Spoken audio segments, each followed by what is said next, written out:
જય માતાજી મિત્રો, આ ગાડી જુઓ પેટ્રોલમાં એટલી ઓવરફ્લો થયેલી છે કે આખું એન્જિન પેટ્રોલથી ભરાઈ ગયું.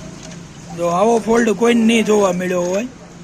જુઓ આ ટાંકી આખી ખાલી થઈ, આ જો આખું ભરાઈ ગયું. જો જો આ એટલી ગાડી ઓવરફ્લો થયેલી છે કે આખું એન્જિન ભરાઈ ગયું પેટ્રોલથી. જુઓ આટલું તગારું ખોલ્યું, આ બુશ ખોલ્યું ને એટલે એટલું તગારું એમને ભરાઈ ગયું.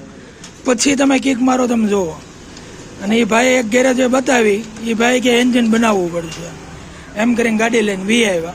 મેં પ્લગ ખોલીને આંગળી આડી રાખી અને કિક મારી તો પેટ્રોલની શેડ થઈ. એટલે મેં તો એટલું બધું ઓવરફ્લો કેમ? ટાંકી જોઈ, ટાંકીમાં પેટ્રોલ જ નહીં. એ ભાઈ કે અડધી ટાંકી હતી. એટલે કાર્બોરેટરમાંથી ઓવરફ્લો થઈને આ ગાડી આખું એન્જિન ભરાઈ ગયું છે. ગાડી સ્ટાર્ટ થાય જ નહીં, તમે ગમે એમ કરો ને તો. ચાલો હવે કરીએ કમ્પ્લેટ. પેટ્રોલનો ઓઇલ નવું નાખીએ, પેટ્રોલ કાઢીને. ચાલો, જય માતાજી.